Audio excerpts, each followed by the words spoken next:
देश के सबसे विश्वसनीय नंबर 1 शो शंखनाद में आप सभी का स्वागत है। मैं हूं आपके साथ चित्रा त्रिपाठी। चुनाव से करीब 15 महीने पहले गुजरात को मुख्यमंत्री के तौर पर नया चेहरा मिल गया है। अमित शाह और बीजेपी शासित 5 सूबों के मुख्यमंत्रियों की मौजूदगी में भूपेंद्र पटेल ने मुख्यमंत्री पद की शपथ ली है। नए सीएम भूपेंद्र पटेल को पता है कि गुजरात में बीजेपी के विजय अभियान को आगे बढ़ाने के लिए उनके पास वक्त बेहद कम है और उनकी चुनौतियां कहीं ज्यादा हैं। लेकिन बड़ी बात यह है कि भूपेंद्र पटेल पर पीएम मोदी का भरोसा है। आज शपथ ग्रहण में गृहमंत्री अमित शाह ने पीठ थपथपाकर भूपेंद्र पटेल को संदेश दिया कि मिशन गुजरात में उनका हाथ भूपेंद्र पटेल के साथ है। देखिए। भूपेंद्र भाई रजनीकांत पटेल ईश्वर ने नामे सौगंध लऊं છું કે કાયદાથી સ્થાપિત ભારતના સંવિધાન પ્રત્યે શ્રદ્ધાપૂર્વક અને અંતઃકરણપૂર્વક બજાવીશ। चुनावी समर से पहले गुजरात बीजेपी को नया सारथी मिल गया है। वो सारथी जिसके कंधे पर गुजरात में बीजेपी के विजय रथ को आगे बढ़ाने की जिम्मेदारी है। वो सारथी जिसकी अगुवाई में बीजेपी अगले साल विधानसभा चुनाव में उतरेगी और जो पीएम मोदी के गृह राज्य में फिर पार्टी का पताका फहराने के लिए नेताओं को एकजुट करेगा। गुजरात के सीएम बने भूपेंद्र पटेल पर जिम्मेदारी बड़ी है, लेकिन इससे भी बड़ी बात यह है कि पीएम मोदी और अमित शाह का भरोसा उनके साथ है। शपथ ग्रहण के बाद की तस्वीरें भूपेंद्र पटेल की भूमिका को लेकर काफी कुछ बयां कर देती है। भूपेंद्र पटेल के शपथ ग्रहण के बाद खुद गृह मंत्री अमित शाह उन्हें बधाई देने के लिए सबसे आगे आते हैं और फिर उनकी पीठ इस अंदाज में थपथपाते हैं कि मानो संदेश दे रहे हों कि हाईकमान का हाथ उनके साथ है।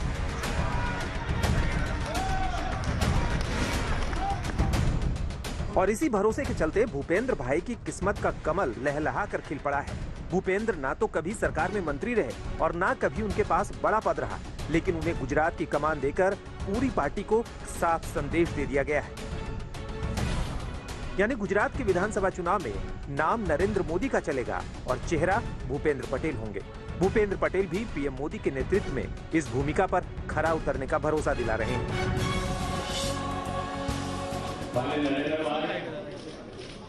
भाई कौन है? नड्डा साहेब, गांधीनगर लोकसभा सांसद અને ગૃહમંત્રી વડીલ મંત્રી અમિતભાઈ શાહ સાહેબનો આ તબક્કે ખૂબ ખૂબ આભાર માનું છું કે જે જવાબદારી અમને સોંપી। गुजरात के नए सीएम के नाम के ऐलान में भी मोदी और शाह के सरप्राइज फैक्टर ने सबको चौंका दिया। भूपेंद्र पटेल कहीं से भी रेस में नहीं थे, उनके नाम की कोई चर्चा तक नहीं थी, लेकिन फाइनल बाजी के वही विजेता बने। बीजेपी के केंद्रीय नेतृत्व ने सिलेक्शन को इतना सीक्रेट रखा कि किसी गेसवर्क की गुंजाइश ही नहीं रही। भूपेंद्र पटेल का नाम सामने तब आया जब विधायक दल की बैठक में उनके नाम का ऐलान किया गया। ऐसे कार्यकर्ता श्री भूपेंद्र रजनीकांत पटेल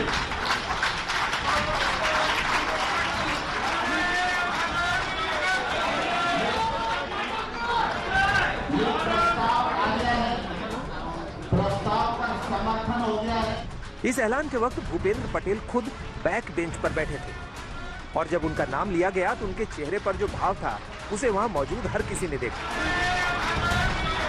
जब प्रतिक्रिया की बात आई तो उनकी जुबान से धन्यवाद से ज्यादा कुछ नहीं निकल सका।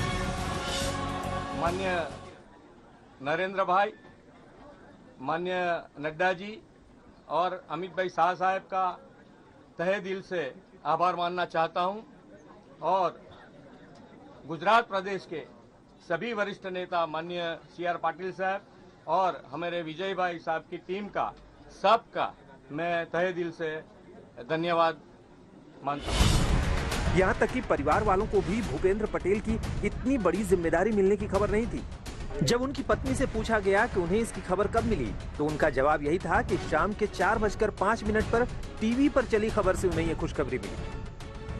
एक्सपेक्ट नहीं किया था हमने, लेकिन जब उसका नाम आया है ना तो हमको बहुत खुशी हुई थी।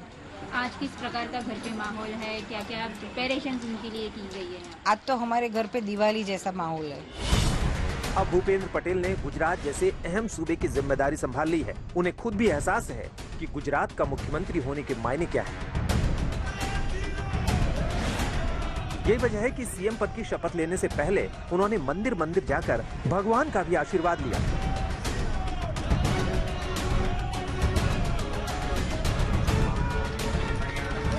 भूपेंद्र पटेल के शपथ लेने के बाद पूरा हॉल भारत माता की जय के नारों से गूंज उठा और इस गूंज के साथ ही भूपेंद्र पटेल का गुजरात अभियान भी शुरू हो गया। गोपी घांगर, अहमदाबाद, आज तक। गुजरात में बीजेपी की राजनीतिक जड़ें मजबूत करने में पटेल समुदाय की अहम भूमिका रही है। यही वजह है कि मोदी मंत्रिमंडल के विस्तार में पाटीदार समुदाय से आने वाले मनसुख मंडाविया और पुरुषोत्तम रूपाला को जगह मिली और अब सूबे की सत्ता भी पटेल समुदाय के नेता के हाथ में सौंप दी गई है। ऐसे में यह बात समझना जरूरी है कि आखिर क्यों बीजेपी ने गुजरात चुनाव से ठीक पहले पटेल नेता पर दांव लगाया है। क्या बीजेपी को पाटीदार समुदाय का वोट खिसकने का डर था और क्या अब मंत्रिमंडल में कुछ नए चेहरों को शामिल कर बीजेपी सामाजिक समीकरण साधने की कोशिश करेगी? भूपेंद्र भाई रजनीकांत पटेल ईश्वर ने नामे सौगंध लऊं छूं के कायदाથી સ્થાપિત ભારતના સંવિધાન પ્રત્યે चुनाव से चंद महीने पहले गुजरात में बीजेपी ने अपना चेहरा बदल दिया। पहली बार विधायक बने भूपेंद्र पटेल के हाथ में अब गुजरात की कमान है। भूपेंद्र पटेल की ताजपोशी में पीएम मोदी का विश्वास काम आया तो उनका पाटीदार होना भी एक बड़ा फैक्टर रहा, क्योंकि कहा जा रहा है कि गुजरात का किला बचाए रखने के लिए बीजेपी को पाटीदार वोटों की सख्त जरूरत है।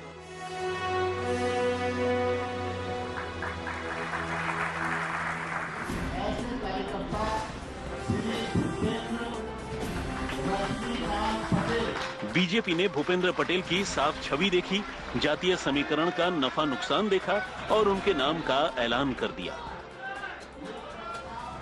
मुख्यमंत्री बदल देना, कैबिनेट में इस तरह से बदलाव करना, जहां स्वास्थ्य मंत्री तक को हटाना पड़ जाए, ये क्या दिखाता है? ये दिखाता है कि विफलता सरकार की है, केंद्र सरकार की है। दोष आप किसी पर मढ़ते रहिए। जिनको सजा मिलनी चाहिए वो हैं जो हमारे दो की सरकार चला रहे हैं, वो अमित शाह और प्रधानमंत्री मोदी हैं, स्वयं हैं। तो बदलते रहे, उससे क्या होता है? जनता को जिसको सजा देनी है, जनता सजा देगी। हमारी पार्टी में अलग अलग समय पे कार्यकर्ताओं को जिम्मेवारियां मिलती रहती हैं। भूपेंद्र भाई पटेल अपने पार्टी के बहुत पुराने कार्यकर्ता हैं, विधायक बने हैं और विधायक दल से ही पार्टी का नेता चुना गया है और अगले चुनाव हम उनके नेतृत्व में जीतेंगे सुनिश्चित। परंतु विपक्ष का काम है अपनी बात करें, वो पंजाब में क्या हो रहा है, जहाँ राजस्थान में क्या हालत रही उनकी, जहाँ अभी छत्तीसगढ़ में क्या हो रहा है उसकी बात करें। गुजरात में करीब 20-22% वोटर पाटीदार हैं, जिसमें करवा पटेल 60% और लेउवा पटेल 40% हैं। 2017 विधानसभा चुनाव की बात करें तो करवा पटेल के 27% वोट कांग्रेस के खाते में गए हैं। यह आंकड़ा पिछली बार से 18% ज्यादा है। वहीं बीजेपी को इस समुदाय के 10% वोट कम मिले हैं, जो घटकर 68% तक पहुंच गया। कांग्रेस को पिछले चुनाव के मुकाबले लेउवा पटेलों के 31% ज्यादा मत मिले हैं, जो 46% तक पहुंच गया, जबकि बीजेपी को 12% वोट का नुकसान हुआ। उसे लेउवा पटेल के 51% वोट मिले। करवा पटेल की संख्या न केवल ज्यादा है, बल्कि हार्दिक पटेल भी उसी समुदाय से आते हैं, जो लगातार पाटीदारों के मुद्दों को लेकर बीजेपी के खिलाफ मोर्चा खोले हुए हैं। और कांग्रेस दावा कर रही है कि यह हार्दिक पटेल का ही असर है कि बीजेपी को गुजरात में पाटीदार समुदाय का सीएम बनाना पड़ा। चुनावों की पूरी गठरी वो मुख्यमंत्री के सर पे रख के उसे बाहर का रास्ता दिखाते और प्रदेश के लोगों को, जनता को गुमराह करने के लिए नया मुख्यमंत्री ले आते। अगर यही कारण है और निश्चित तौर से यही कारण है तो सबसे पहले तो नरेंद्र मोदी जी को इस्तीफा देना चाहिए। हालांकि सवाल यह भी है कि क्या पाटीदार समुदाय का मुख्यमंत्री बनाने भर से गुजरात में बीजेपी की चुनौतियां खत्म हो जाएंगी? क्या जिस तरह से गुजरात में सीएम का चेहरा बदला गया, उसे हर किसी ने स्वीकार कर दिया है? खुलकर तो कोई कुछ नहीं कह रहा, लेकिन नितिन पटेल की आंखों में आए आंसू काफी कुछ कह गए। इन्हें कोई दर्द नहीं होता है। हमने भी कई लोगों को एमएलए की टिकट नहीं दी है, एमपी की टिकट नहीं दी है, म्युनिसिपल कॉरपोरेशन में कॉरपोरेशन की टिकट नहीं दी है। हमने भी ऐसे निर्णय किए, तो निर्णय तो करना ही पड़ता है और वो निर्णय जो है वो स्वीकार करना, वो एक कार्यकर के तौर पर। चर्चा ये भी है कि नए सीएम के साथ गुजरात सरकार का मंत्रिमंडल कैसा होगा। क्या मंत्रिमंडल में भी नए चेहरों को मौका देकर सामाजिक समीकरण को साधने की कोशिश होगी? और सबसे बड़ी बात ये कि पाटीदार नेता के मुख्यमंत्री बनने के बाद अब नितिन पटेल का क्या होगा? अब सवाल ये भी है, क्योंकि कैबिनेट में कई सारे बदलाव होने हैं, तो वैसे में दो पाटीदार यानी मुख्यमंत्री और पाटीदार और डिप्टी सीएम पाटीदार, ये कॉम्बिनेशन क्या चलेगा, ये भी सवाल है। तो हो सकता है कि नितिन पटेल को डिप्टी सीएम ना भी बनाए, सीनियरिटी है, कहीं ना कहीं नितिन पटेल को मंत्रिमंडल से हटाया भी जा सकता है। इस तरीके की भी बातें जो सीनियर है वो कहते हैं। माना जा रहा है कि भूपेंद्र पटेल की नई टीम गुजरात चुनाव को ध्यान में रखकर तैयार की जाएगी, क्योंकि कुछ हलकों में चर्चा इस बात की भी है कि यूपी के साथ ही गुजरात के चुनाव भी कराए जा सकते हैं। यही वजह है कि शपथ लेते ही भूपेंद्र पटेल एक्शन मोड में आ गए हैं। सूबे में आई बाढ़ को लेकर इमरजेंसी बैठक बुलाई और राहत बचाव के काम को तेज करने के निर्देश दिए। भूपेंद्र पटेल को पता है कि चुनाव से पहले उनके पास वक्त कम है और चुनौतियां ज्यादा। गुजरात में पार्टी ने उन्हें चेहरा बनाया है और उन पर इस भरोसे को गुजरात विजय में बदलने की बड़ी जिम्मेदारी है। अहमदाबाद से गोपी घांगर के साथ आज तक ब्यूरो।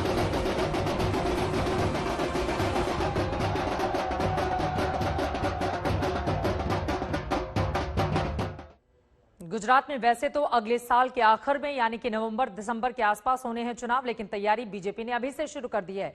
वहीं यूपी में जहां फरवरी मार्च में चुनाव हो सकते हैं, यूपी में अभी विधानसभा चुनाव तकरीबन 6 महीने दूर है, लेकिन सियासत का दंगल जारी है। इस बार बवाल उठा है योगी आदित्यनाथ के अब्बाजान वाले तंज पर, जिस पर विरोधी पलटवार कर रहे हैं। कोई अब्बाजान जैसे शब्द के बहाने योगी आदित्यनाथ पर सवाल उठा रहा है, तो कोई इसे बीजेपी के धर्म वाली राजनीति का रूप बता रहा है।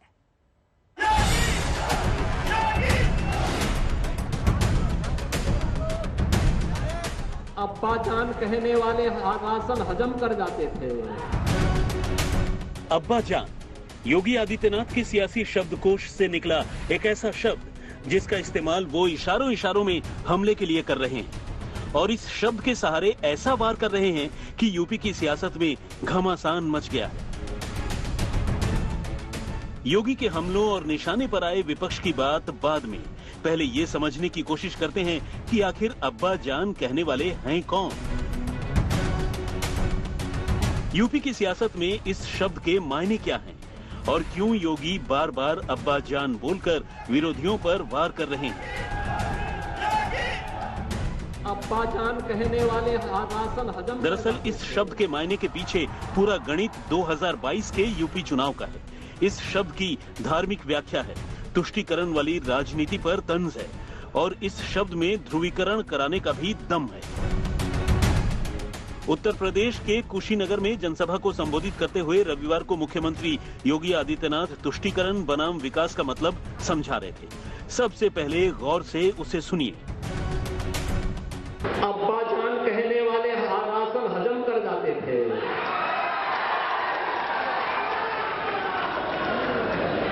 तो कुशीनगर का राशन नेपाल पहुंच जाता था, बांग्लादेश पहुंच जाता था और आज कोई गरीबों का राशन निकलेगा तो राशन तो नहीं निकल पाएगा, लेकिन जेल जरूर चला जाएगा। अब्बा जान के बहाने योगी पिछली सरकारों पर तुष्टीकरण का आरोप लगा रहे हैं। वहीं विपक्षी दल योगी से उनके कामकाज का हिसाब मांग रहे हैं। मैं ये चैलेंज करके कहता हूं कि समाजवादी पार्टी की सरकार में सिर्फ एक चीज नहीं, सिर्फ राशन की बात नहीं है, चाहे राशन हो, चाहे लैपटॉप्स हो, चाहे डिस्ट्रीब्यूशन की बात हो, हर चीज में सबको बराबर का संभाग मिला है, सबको बराबर की हिस्सेदारी मिली है, सबको बराबर की ताकत मिली है। ये इस प्रकार की जो भाषा बोलकर लोगों के अंदर ये विभेद पैदा करना, ये उचित बात नहीं है। असली बात है विकास की। विकास में ये सरकार फेल हो गई है योगी जी की। पूरे चुनाव को सांप्रदायिक स्थिति में लाने का प्रयास है और मैं समझता हूं इस बार नौजवानों ने पूरा मन बना लिया है और मुख्यमंत्री से उनका सवाल है कि मुख्यमंत्री जी बताई ना भर्तियां कहिया होई। अब्बा जान को लेकर छिड़े घमासान में असदुद्दीन ओवैसी भी उतर आए हैं और मुसलमानों की स्थिति को लेकर योगी सरकार से सवाल पूछ लिया। कैसा तुष्टीकरण? प्रदेश के मुसलमानों की साक्षरता दर सबसे कम है, मुस्लिम बच्चों का ड्रॉप आउट रेट सबसे ज्यादा है, मुस्लिम इलाकों में स्कूल कॉलेज नहीं खोले जाते, अल्पसंख्यकों के विकास के लिए केंद्र सरकार से बाबा की सरकार को 16,207 लाख रुपए मिले थे। बाबा ने सिर्फ 1,602 लाख रुपए खर्च किया। 2017-18 में प्रधानमंत्री ग्रामीण आवास योजना के तहत मात्र 10 मुसलमानों को घर मिले। अब्बा जान के बहाने किसके वोटों का पुष्टिकरण हो रहा है बाबा? देश के 9 लाख बच्चे गंभीर तौर पर कुपोषित हैं, जिसमें से 4 लाख बच्चे सिर्फ उत्तर प्रदेश से हैं। यूपी में अगले साल चुनाव हैं, लिहाजा बात सिर्फ अब्बा जान वाले हमले तक रुक नहीं रही। समाजवादी पार्टी पर योगी के लगातार हमलों का सिलसिला जारी है और इन हमलों में राम मंदिर आंदोलन की तपिश भी दिख रही है। क्या राम भक्तों पर गोली चलाने वाले राम मंदिर बनाते? क्या गोली चलाने वाले और दंगा कराने वाले कश्मीर से धारा 370 को हटाते?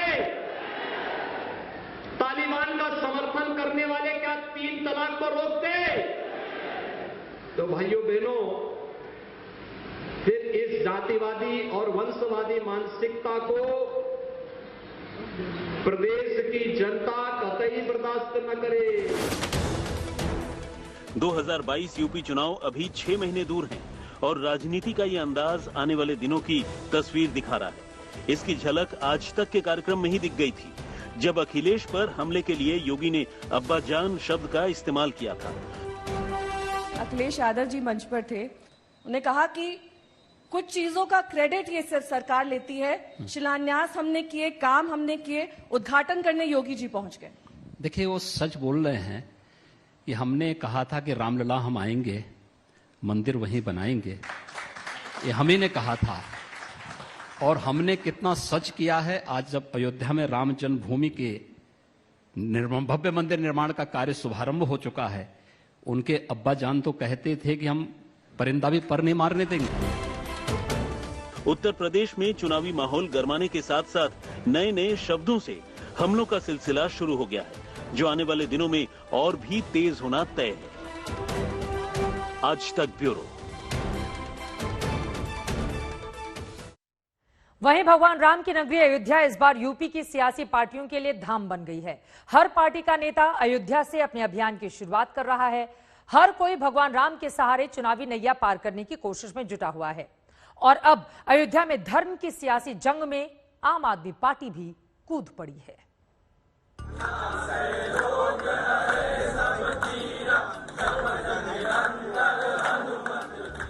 यूपी में चुनावी शोर है, हर दल हर पार्टी में भक्ति का जोर है।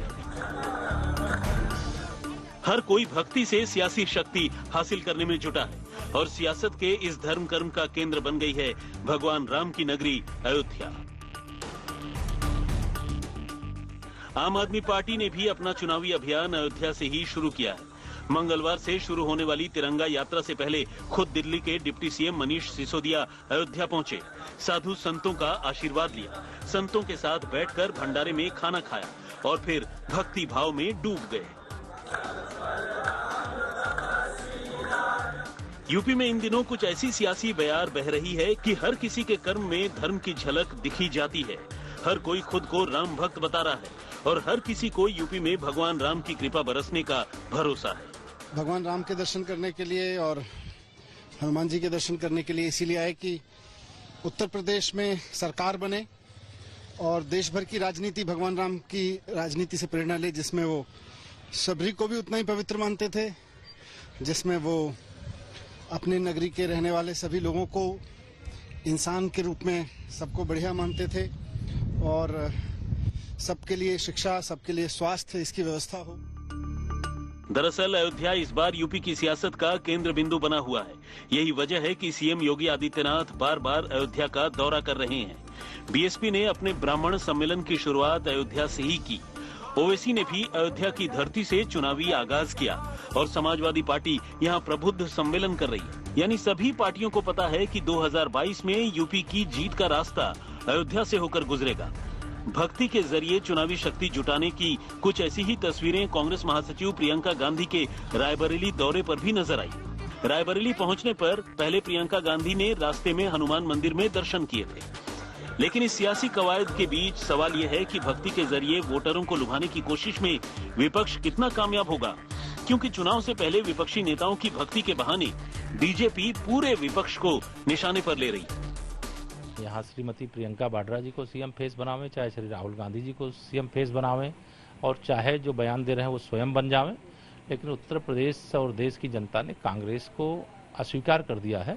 अभी कांग्रेस का यूपी में कोई भविष्य नहीं है और भारतीय जनता पार्टी 2022 का चुनाव फिर से मजबूती से लड़ रही है और जीतने जा रही है और हम सरकार फिर से बनाने जा रहे हैं। यूपी की सियासी सरगर्मी के बीच पार्टियां सॉफ्ट हिंदुत्व के सहारे जीत का प्लान तैयार कर रही हैं और राम का नाम लेकर चुनावी बेड़ा पार करने की कोशिश में हैं।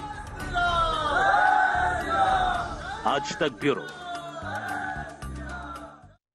सोशल मीडिया पर दावा किया जा रहा है कि अभिनेता नसीरुद्दीन शाह ने यूपी चुनाव में ओवैसी को समर्थन देने की बात कही है। अगर उन्हें बुलाया गया तो वो उत्तर प्रदेश में AIMIM पार्टी के लिए प्रचार करेंगे। India today anti fake news war room ने पाया है कि नसीरुद्दीन शाह को लेकर किया जा रहा यह दावा मनगढ़ंत है। शाह ने ऐसा कोई बयान नहीं दिया है।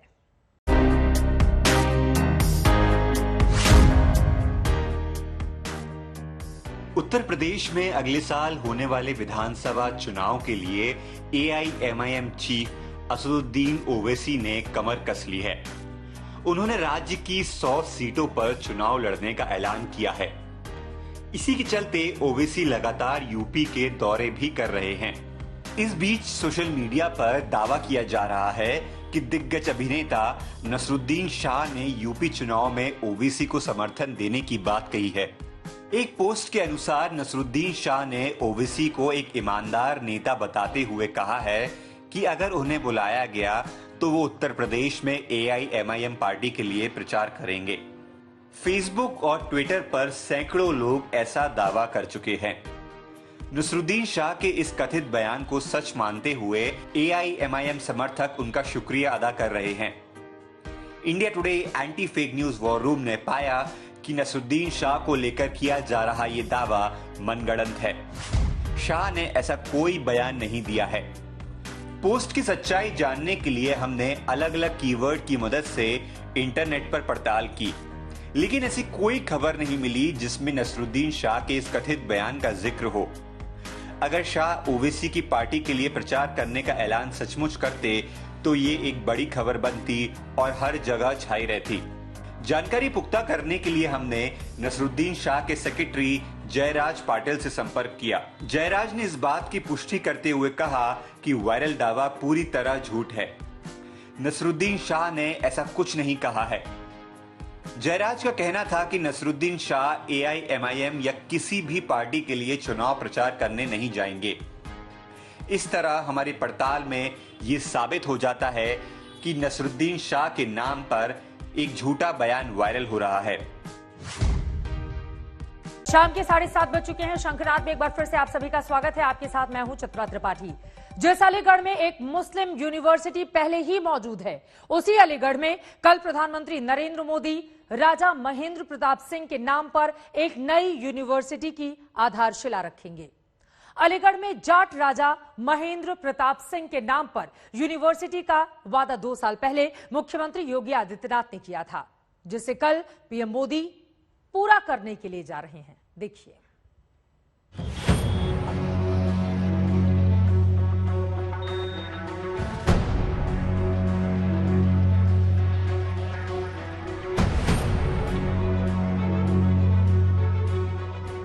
सड़कों के किनारे विशालकाय होर्डिंग्स लग गए हैं, जिनमें प्रधानमंत्री नरेंद्र मोदी की बड़ी बड़ी तस्वीरें साफ नजर आ रही हैं।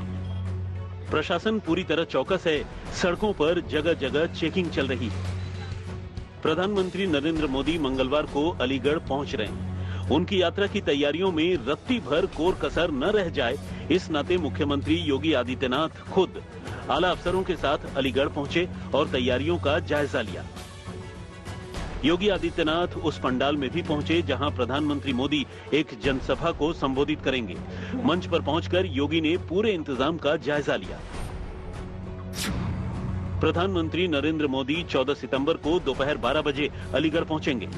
मोदी अलीगढ़ से 30 किलोमीटर दूर लोधा गांव में राजा महेंद्र प्रताप सिंह स्टेट यूनिवर्सिटी की आधारशिला रखेंगे। इसके बाद मोदी एक जनसभा को भी संबोधित करेंगे। कार्यक्रम में यूपी की राज्यपाल आनंदीबेन पटेल और मुख्यमंत्री योगी आदित्यनाथ भी मौजूद रहेंगे। पश्चिमी उत्तर प्रदेश में एक कहावत है, जिसके साथ जाट उसी की ठाट। 2014 से 2019 तक जाट समुदाय भारतीय जनता पार्टी के साथ डटकर खड़ा रहा है, लेकिन अब की बार मामला कुछ और है।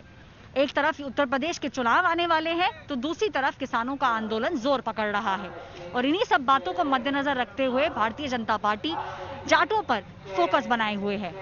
प्राइम मिनिस्टर नरेंद्र मोदी खुद महाराजा महेंद्र प्रताप सिंह स्टेट यूनिवर्सिटी के शिलान्यास के लिए अलीगढ़ आएंगे। उनके साथ मुख्यमंत्री योगी आदित्यनाथ भी होंगे। प्रधानमंत्री मोदी के अलीगढ़ दौरे को लेकर तैयारियां अंतिम दौर में हैं। मोदी की जनसभा के लिए विशालकाय पंडाल बनाया गया है, जिसमें लाल रंग की हजारों कुर्सियां लगाई गई हैं। इंतजाम ऐसा है कि अगर 1.5 लाख लोग भी जनसभा में पहुंच जाए तो कोई दिक्कत न होने पाए। विश्वविद्यालय की आधारशिला रखी जाएगी, उसी क्रम में यह पूरी तैयारी की जा रही है। जो हमारे सिक्योरिटी की ड्रिल है, उसके हिसाब से पूरी ड्रिल कर ली गई है। एसओपी के हिसाब से पूरी ड्यूटी लगा दी गई है। जो भी सीएपीएफ की टीमें थी, बीएसएफ, सीआरपीएफ, उनकी ड्यूटी लगा दी गई, आरएफ की लगा दी गई और डिफरेंट जो सिक्योरिटी एजेंसी के साथ कोऑर्डिनेशन होना चाहिए था, वो कर लिया गया है। मुख्यमंत्री योगी आदित्यनाथ ने प्रधानमंत्री मोदी के कार्यक्रम की तैयारियों का जायजा लिया तो पीडब्ल्यूडी के दफ्तर में रखे राजा महेंद्र सिंह विश्वविद्यालय के 3D मॉडल का भी मुआयना किया। राजा महेंद्र सिंह यूनिवर्सिटी 92.7 एकड़ जमीन पर बनेगा। यूनिवर्सिटी के पहले चरण में 100 करोड़ रुपए खर्च किए जाएंगे। 2023 तक यूनिवर्सिटी को तैयार करने का लक्ष्य रखा गया है। इस यूनिवर्सिटी में डिफेंस स्टडीज की भी पढ़ाई होगी। जो जाट राजा महेंद्र प्रताप सिंह जी हैं, उनके नाम पर विद्यालय का माननीय प्रधानमंत्री जी स्वयं अलीगढ़ में उद्घाटन करने के लिए आ रहे हैं और ये वो विश्वविद्यालय होगा जहां पर पहला इंडिया में डिफेंस स्टडी को पढ़ाया जाएगा। यहां पर जो एम्प्लॉयमेंट जनरेट करने वाले कोर्सेज हैं उनको पढ़ाया जाएगा और ये 92 एकड़ की परिधि में चलने वाला जो विश्वविद्यालय है, इसमें 100 करोड़ से ऊपर की राशि प्रथम किस्त के रूप में हमने जारी भी कर दी है। प्रधानमंत्री मोदी के अलीगढ़ दौरे को लेकर कड़ी सुरक्षा व्यवस्था की गई है। जगह जगह चेकिंग अभियान चल रहा है। मोदी की सभा में मंच से लेकर हेलीपैड तक के इलाके को 3 सुपर जोन में बांटा गया है। इसमें police, PAC, paramilitary force, NSG और स्नाइपर की ड्यूटी लगाई गई है। ये पूरा सुरक्षा घेरा इनर रिंग के बाहर रखा गया है। इनर रिंग के अंदर एसपीजी रहेगी। आईजी, डीआईजी और एसपी स्तर के दर्जन भर अधिकारी मोदी के कार्यक्रम का सुरक्षा इंतजाम देखेंगे। इसके अलावा सुरक्षा व्यवस्था में 25 एस, 60 डीएसपी और पीएसी के 30 अफसरों को लगाया गया है। इससे पहले 8 सितंबर को भी योगी आदित्यनाथ ने अलीगढ़ जाकर पीएम मोदी के कार्यक्रम की तैयारियों का जायजा लिया था। उनके साथ उप मुख्यमंत्री दिनेश शर्मा भी थे। और अलीगढ़ वासी, इस कमिश्नरी का वासी, आगरा कमिश्नरी का वासी प्रधानमंत्री जी के स्वागत के लिए उतावला है। बड़े उमंग और उत्साह के साथ प्रधानमंत्री जी का स्वागत यहाँ पर करेगा और प्रधानमंत्री जी के द्वारा जो ये 2 महत्वपूर्ण अनमोल चीजें इस क्षेत्र वासियों को दी जा रही है और महाराजा महेंद्र प्रताप सिंह जी की स्मृतियों को वर्तमान पीढ़ी के लिए स्मरणीय बनाने की जो कार्रवाई प्रारंभ हो रही है, इस दिशा से यहाँ पर इस कार्यक्रम के साथ हम सब जुड़ने के लिए आए हैं। 14 सितंबर 2019 को योगी आदित्यनाथ ने अलीगढ़ में राजा महेंद्र प्रताप सिंह राज्य विश्वविद्यालय निर्माण का वादा किया था और 2 साल के भीतर इसके शिलान्यास का दिन आ गया है। प्रधानमंत्री मोदी मंगलवार को इस यूनिवर्सिटी के साथ ही अलीगढ़ के डिफेंस कॉरिडोर का भी शिलान्यास करने वाले हैं। ऐश्वर्या पालीवाल के साथ अकरम खान, अलीगढ़, आज तक। अद्भुत और अलबेले राजा थे महेंद्र प्रताप। उनके तमाम किस्से मशहूर हैं। उनका विवाद जींद रियासत की राजकुमारी से हुआ था। 2 स्पेशल ट्रेनों से उनकी बारात गई थी। जब भी राजा साहब ससुराल जाते थे तो उन्हें 11 तोपों की सलामी दी जाती थी। राजा महेंद्र प्रताप ने स्कूल कॉलेज के लिए दिल खोलकर जमीनें दान की थीं। क्रांतिकारी इतने कि 1915 में काबुल में उन्होंने भारत के अंतरिम सरकार का ऐलान कर दिया और खुद को घोषित कर दिया राष्ट्रपति।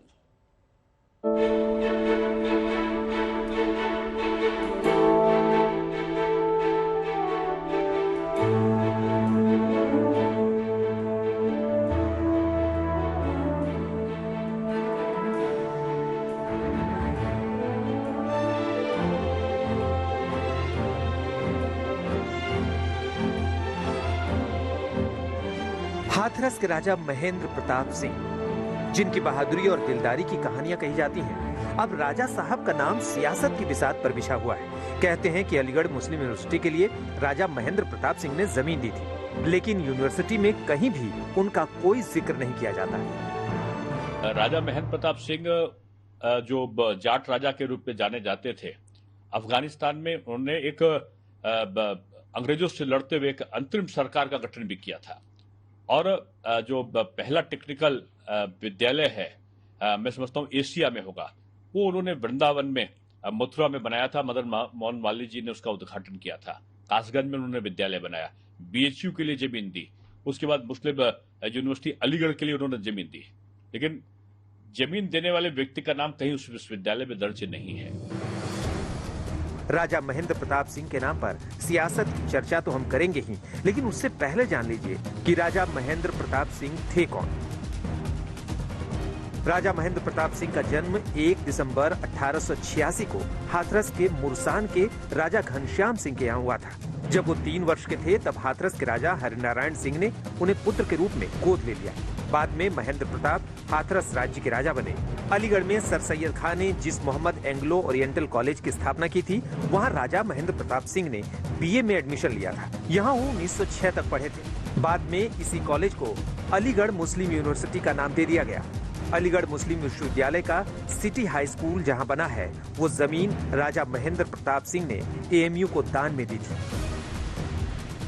इनकी जितनी भी पूरी स्टडी थी वो एक तरीके से ट्रू प्रोडक्ट थे अलीगढ़ मुस्लिम यूनिवर्सिटी की कल्चर के। सिटी हाई स्कूल जहां हमारा बना हुआ है वो पूरी जमीन राजा महेंद्र प्रताप की थी और 99 इयर्स के लिए उन्होंने डोनेट की। तो वो 1895 से लेकर 1907 तक स्टूडेंट थे और वहाँ उनका एक अरेंजमेंट था, एक हॉस्टल जैसा अरेंजमेंट था उनका। हॉस्टल जैसा क्या, हॉस्टल ही था, उसमें वो अपना रहते थे। क्योंकि राजा थे तो उसी एतबार से रहते थे। ग्रेजुएशन कंप्लीट किए बगैर वो 1907 में निकल गए और उसके बाद आज़ादी की लड़ाई में वो शामिल हो गए। राजा महेंद्र प्रताप सिंह के बारे में तरह तरह की कहानियां प्रचलित हैं। वो भारत के स्वतंत्रता संग्राम सेनानी, पत्रकार, लेखक, क्रांतिकारी और समाज सुधारक थे। राजा महेंद्र प्रताप सिंह आर्यन पेशवा के नाम से प्रसिद्ध थे। 1906 में जींद के महाराजा की इच्छा के विपरीत राजा महेंद्र प्रताप ने कलकत्ता में भारतीय राष्ट्रीय कांग्रेस के अधिवेशन में भाग लिया। 1909 में वृंदावन में उन्होंने प्रेम महाविद्यालय की स्थापना की, जो भारत में तकनीकी शिक्षा का पहला केंद्र था। 1 दिसंबर 1915 को उन्होंने काबुल से भारत की अंतरिम सरकार का ऐलान कर दिया, जिसका राष्ट्रपति उन्होंने खुद को घोषित किया और प्रधानमंत्री मौलाना बरकतुल्ला खान को बताया था। 1920 से 1946 तक वो विदेश मंत्री ही रहे और 1946 में भारत लौटे। 1962 में राजा साहब ने अलीगढ़ से लोकसभा का चुनाव लड़ा और जीते भी। उन्होंने ब्रिटिश सरकार का से विरोध किया और जब 1914 की लड़ाई शुरू हुई तो अफगानिस्तान गए। वहाँ उन्होंने आज़ाद हिंदुस्तान की एक हुकूमत बनाई तो अंग्रेज सरकार उनके पीछे हो गई। अमीर हबीबुल्ला थे अफगानिस्तान के, उन्होंने फिर एक्सपेल किया अफगानिस्तान से उन्हें। तो वो फिर ईरान और तुर्की और जर्मनी गए। बहुत दिन तक बाहर रहे क्योंकि उनके खिलाफ वारंट था। और सिर्फ दूसरी जंग के बाद, लड़ाई के बाद, वर्ल्ड वॉर के बाद वो फिर हिंदुस्तान वापस आए, आज़ादी से कुछ दिन पहले। कई मीडिया रिपोर्ट में ऐसा कहा गया था कि राजा महेंद्र प्रताप जिन्ना के विरोधी थे। चर्चा ये भी थी कि राजा महेंद्र प्रताप ने 1930 में महात्मा गांधी को चिट्ठी लिखकर आगाह किया था। इस चिट्ठी में उन्होंने जिन्ना को जहरीला सांप बताया था। हालांकि इतिहासकार और खुद राजा साहब के वंशज इस बात से इत्तेफाक नहीं रखते। जी, जो आपका ये सवाल है कि महात्मा गांधी जी ने और राजा महेंद्र प्रताप जी ने कोई संपर्क करा था या कोई चिट्ठी लिखी थी आपस में जिसमें जिन्ना जी का जिक्र है। मेरा ये मानना है कि ये बात गलत है। फर्स्टली ऐसी उनका कॉरेस्पॉन्डेंस तो आपस में होता था, लेकिन इस तरह की कोई चिट्ठी नहीं है। राजा महेंद्र सिंह की निशानियां हाथरस में मौजूद हैं, तो वहीं उनकी समाधि मथुरा के वृंदावन में है, लेकिन ये जर्जर हालत में है। अब अलीगढ़ में राजा महेंद्र प्रताप के नाम पर यूनिवर्सिटी का शिलान्यास किया जा रहा है, तो हाथरस वाले जिले का नामकरण राजा साहब के नाम पर करने की मांग कर रहे हैं। तो मथुरा वासी चाहते हैं कि राजा साहब की समाधि स्थल का भी जीर्णोद्धार हो जाए। हाथरस से राजेश के साथ शिवम श्रीवास्तव, अलीगढ़, आज तक। राजा महेंद्र प्रताप ने अलीगढ़ मुस्लिम यूनिवर्सिटी के लिए जमीन दी, लेकिन एएमयू ने कभी भी उन्हें याद नहीं किया। कुछ ऐसा ही इल्जाम लगाते हुए बीजेपी ने 2014 में राजा महेंद्र प्रताप की जयंती मनाने के लिए अभियान चलाया था। तब जमकर विवाद हुआ था। एक बार फिर राजा महेंद्र प्रताप का नाम सियासत की बिसात पर है।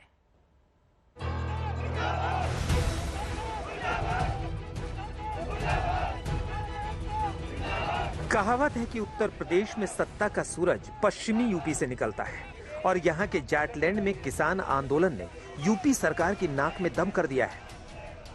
और ऐसे में जाट राजा महेंद्र प्रताप सिंह के नाम पर अलीगढ़ में यूनिवर्सिटी का शिलान्यास कहीं बीजेपी का ट्रम्प कार्ड तो नहीं? राजा महेंद्र प्रताप सिंह जी जो एक महान स्वतंत्रता संग्राम सेनानी थे, शिक्षाविद थे, समाज सुधारक थे। राजा महेंद्र प्रताप ने 95 साल की उम्र में 29 अप्रैल 1979 को दुनिया को अलविदा कहा था, लेकिन अब उनके निधन के 4 दशक बाद उनके नाम पर सियासत हो रही है। सबसे पहले 2014 में अलीगढ़ मुस्लिम यूनिवर्सिटी में राजा महेंद्र प्रताप सिंह का जन्मदिन मनाने को लेकर बवाल मचा था।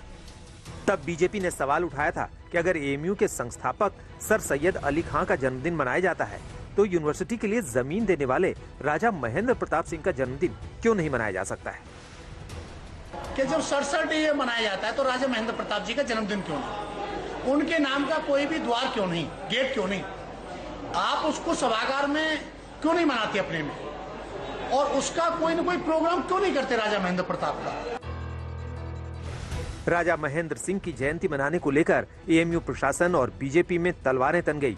एएमयू में उस वक्त के कुलपति जमीरुद्दीन शाह ने यूनिवर्सिटी परिसर में राजा महेंद्र सिंह का जन्मदिन मनाने की इजाजत देने से साफ इनकार कर दिया। यूनिवर्सिटी जो है खाली सर सैयद डे मनाती है, एक ही एनिवर्सरी। अगर 60, 70, 80 एनिवर्सरी मनाने लगे तो पढ़ाई का टाइम कहाँ मिलेगा? लेकिन किसी भी चीज पे अगर किसी का सहयोग हो जाए तो फाउंडर नहीं हो सकता। सर सैयद के अलावा, राजा महेंद्र प्रताप के अलावा आप SSR साउथ और नॉर्थ में जाएं तो हर कमरे के ऊपर आपको मिलेगा कि इन्होंने कंट्रीब्यूट किया इस कमरे को। तो अगर एक शैक्षणिक संस्था में रोज हम जो है सबकी याद मनाने लगे, सबका फाउंडर डे मनाने लगे, तो ये तो मुल्क के लिए खतरा है कि आप जनरेशन खराब होगी, माहौल नहीं रहेगा पढ़ाई लिखाई का। 2014 में राजा महेंद्र प्रताप सिंह के नाम पर विवाद की इस चिंगारी को बीजेपी अपने पक्ष में भुनाना चाहती है। सियासी पंडित मानते हैं कि राजा महेंद्र प्रताप सिंह के नाम पर यूनिवर्सिटी के शिलान्यास से बीजेपी अलीगढ़, हाथरस और मथुरा से लेकर मेरठ, मुजफ्फरनगर और सहारनपुर तक जाटलैंड में अपना संदेश देना चाहती है। शिवम सारस्वत, अलीगढ़, आज तक। पश्चिमी यूपी की सीटों पर 2017 जैसा ही प्रदर्शन करना चाहती है बीजेपी। इसी वजह से इस जाटलैंड पर यह नया दांव चला जा रहा है। अब इसमें कितने मिलेगी कामयाबी, ये देखना महत्वपूर्ण रहेगा, लेकिन प्रधानमंत्री नरेंद्र मोदी का ये दौरा अपने आप में काफी ज्यादा अहम है। इसी के साथ शंखनाद में आज के लिए बस इतना ही, लेकिन देश और दुनिया की बाकी खबरों के लिए आप देखते रहिए आज तक।